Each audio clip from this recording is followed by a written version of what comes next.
This podcast is brought to you by B2B Better.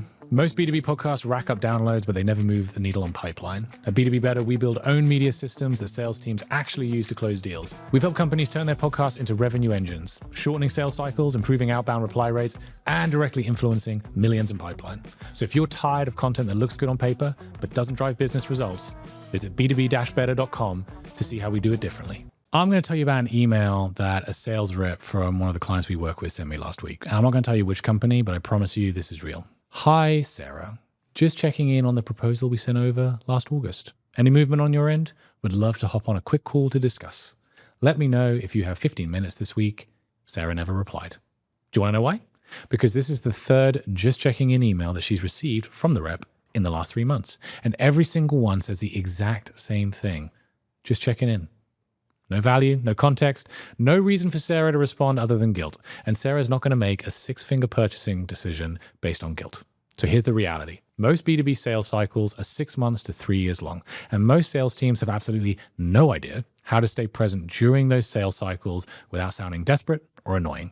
Today, I'm going to show you how to fix that using own media to create what we call milestone moments instead of awkward check-ins. Here we go.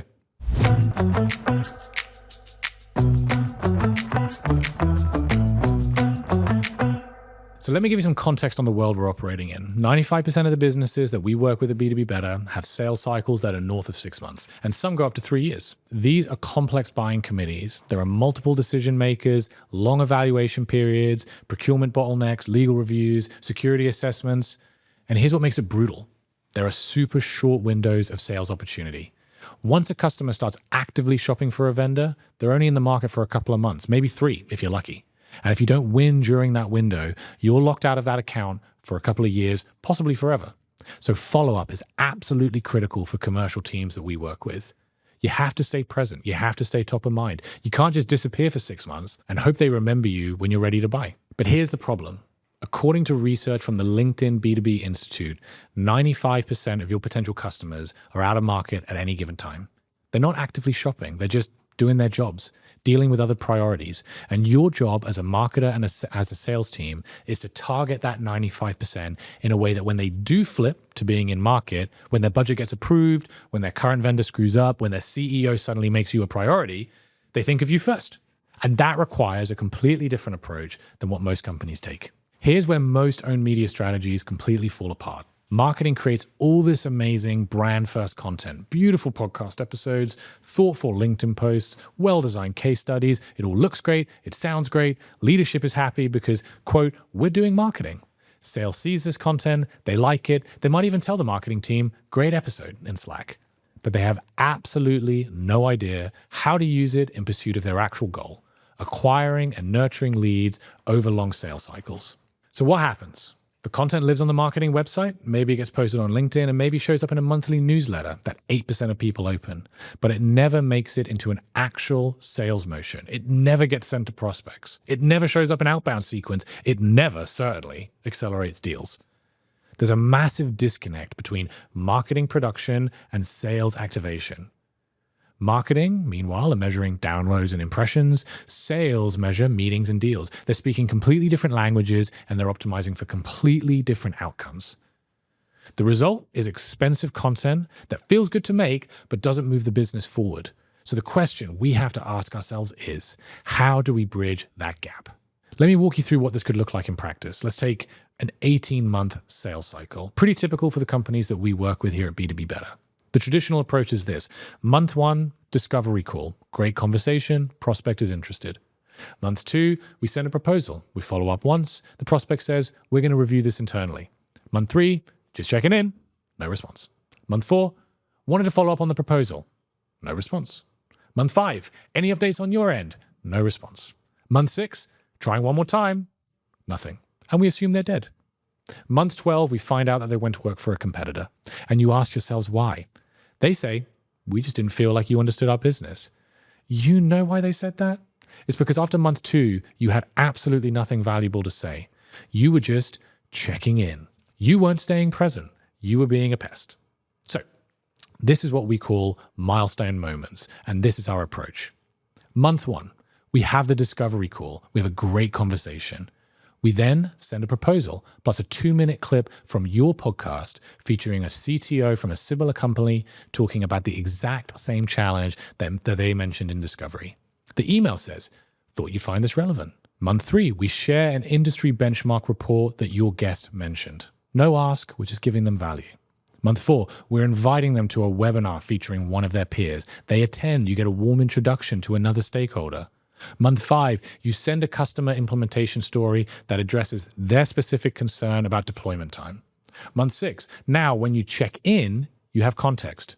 Given the benchmark data that I shared and what you heard on the webinar, curious if your thinking has evolved. Between month 7 and 12, you continue the sequence. New episodes give you new reasons to reach out. You're not checking in, you're continuing a conversation. Month 18, the deal closes, and they tell you, "We felt like you were a partner the whole way through. You understood our business." And that is the difference. It's the same sales cycle, it's a completely different experience, and a completely different outcome. So what are milestone moments? A milestone moment is any legitimate reason to reach out to a prospect that leads with value, not an ask. It's an easy opportunity to stay present without being annoying. Here's what qualifies a milestone moment from our point of view. Content releases. You publish a new episode featuring someone relevant to their industry or a challenge. Natural reason to reach out. Industry events. You're both attending the same conference. Can you meet there? Can you send them a prep guide? Seasonal moments, quarter end, budget planning cycles, New Year strategic planning, timely content around these moments. Their company news, they've announced some funding, they've made an acquisition, they've hired a new exec. You have content relevant to that transition. Problem triggers, their competitor got breached, new regulation dropped, the market shifted, and you have content that addresses it and that you can send them straight away. Each of these is a legitimate reason to initiate contact. And if you have a systematic, owned media engine, you're creating new milestone moments every single week. Now, this is the critical part, timing and sequencing. You can't just randomly send things. You need to map content to the buyer journey. So what this looks like in practice, months 1 to 3, this is the early stage of the relationship. You're sending thought leadership and industry insights. You're establishing your credibility. You're showing them that you understand the problem space. Months 4 to 6, mid-stage.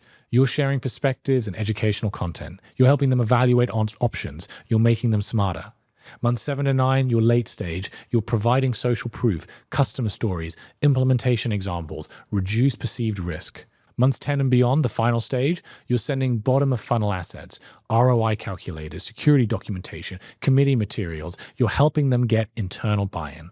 This is systematic. It's not send whatever we made this week. It's send what's relevant to where they are in their journey. And look, we're borrowing this concept from Gary Vaynerchuk's jab, jab, right hook. 3 to 4 value-led emails, then 1 with a call to action. Rinse and repeat, and you earn the right to ask by providing value first. Now, most marketing teams think that they're helping sales by just saying, "Hey, we published a new episode, here's the link." That does not work. Sales have quotas to hit. They don't have time to watch 40-minute episodes and figure out what 30-second clip is relevant to which prospect. You need to do the work for them. And that's why we call it a sales enablement kit. Here's what's in the kit that we produce for every episode we produce at B2B Better. 3 short clips, 30 seconds, 60 seconds, 90 seconds. Each clip focuses on a specific insight or story. We tell the sales team exactly what each clip is about and when to use it. We give them suggested email copy, pre-written templates for different scenarios, early stage, mid-stage, late stage. Sales can take this copy, paste it, personalize it. It takes them 30 seconds. We also give them one key insight graphic, a visual asset that they can use for LinkedIn or email. Makes it super easy for them to share it on their personal channels. And then finally, we also give them a follow-up sequence. Here's email 1, 2, 3, value-led, then an email 4 with a call to action. We help them map out the whole sequence against the buyer journey. Now, the secret sauce that most people forget is tags and metadata. So which funnel stage does this content serve? Which objection does it handle? Which person is it for? We need to make it super clear how this content is going to be attributable and make it searchable in your CRM or content library. All of this means that sales doesn't have to think about how to use this content. We've thought about it for them. They just need to execute. And that's the difference between we made content and we built a sales enablement system. Most agencies deliver the content. We at B2B Better deliver the activation infrastructure. Here's a super tactical innovation that we've started using with some of our clients. It's been super effective. Sales stitch videos. If you're not familiar with the concept, a stitch comes from TikTok and Instagram. It's when you take someone else's video and you show a clip of it and then film your own reaction or commentary. And here's how you'd apply it to B2B sales. Marketing publishes a new podcast episode featuring an exec talking about security compliance challenges. They send the enablement kit to their sales team, but instead of just forwarding the clip, a sales rep records a 30-second video of themselves watching it and reacting. I just watched this interview with the CTO of Company X, and he said something that hit home. Most companies underestimate the procurement time for security reviews. I see this constantly with my customers, and here's why this matters. They then post this to their LinkedIn. They send it to their prospects. They share it in relevant communities. Why does this work? Well, one, it personalizes the content. It's not corporate marketing. It's coming from a real person with a real perspective. Two, it makes the rep a thought leader. They're not just forwarding links, they're adding value and commentary. Three, it makes the content feel less produced. It's authentic, conversational, and human. And finally, four, it gets distributed through the rep's own personal network, which often has more reach and trust than corporate channels. We've had reps generate thousands of views on LinkedIn with stitch videos when the original clip only got hundreds, because personal brands beat company brands in B2B social. This isn't for every team, but for sales orgs that want to build reps brands and deepen prospect relationships, it's incredibly effective. Now, before you run off and try and implement this, let me be very clear. This only works if you get three things right. One, you have clear alignment between your marketing and your sales team. You need to be clear on the strategy on both sides of the aisle. Marketing and sales need to sit down and agree on, why are we doing this? How is this going to work operationally? What's the commitment from each side? There's no point in marketing creating a bunch of assets that sales never uses. And there's no point if sales expects things that don't happen because marketing can't deliver.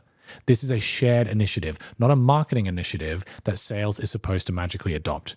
We recommend quarterly planning sessions where marketing and sales co-design their content calendar around sales priorities. The second requirement is you need infrastructure for sales to contribute to content production. They need to be involved in the creation process, not just recipients, but contributors. This can be light or heavy. Light, on one side of the spectrum, they just feed into the editorial strategy. These are the insights we need. These are the people we want featured. Marketing takes the input and they execute. On the other side of the spectrum, heavy involvement, they actively participate in the content production. They're the hosts. They're recording the stitch videos. They're submitting questions for interviews. They are finding guests to bring onto the episodes to share their insights. The more sales is involved in the creation process, the more they're going to use the content that you create in practice because they have ownership. It's not marketing's podcast, it's our podcast.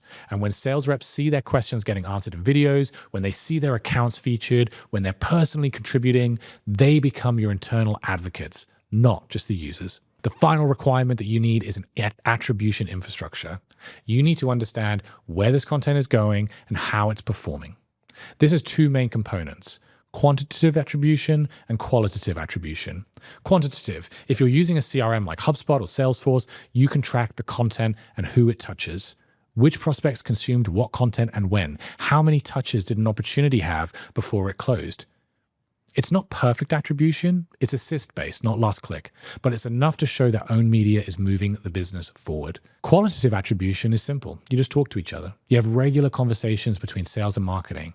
Where are we hearing this content come up? Who's mentioning it in sales calls? Who's bringing it up at events? What feedback are our prospects giving? Some of the best insights that you can get for an owned media strategy don't show up in your CRM. They show up in conversations. If you get these three things right, alignment, infrastructure, attribution, you will see sales adoption rates above 80%. And without them, you're going to struggle to get above 20. We can help you here at B2B Better with all three of these, because that's part of what we build when we work with clients. So here's what I want you to do. Go to your sales team. Ask them to show you the last 5 emails they sent to prospects who've gone quiet. I guarantee most of them say some version of just checking in. Then ask them, if you had a library of customer interviews, industry insights, and peer perspectives, all prepackaged with email templates and clips, would you use them? Because I guarantee they're going to say yes. Because sales teams don't want to be annoying. They just don't have anything better to send right now.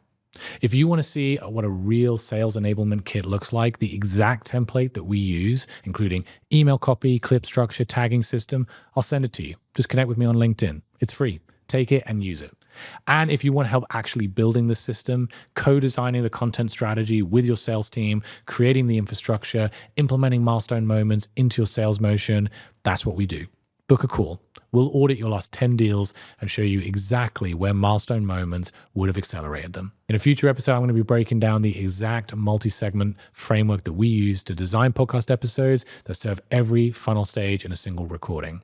How do you build one interview that creates awareness, education, consideration, and conversion assets without creating chaos?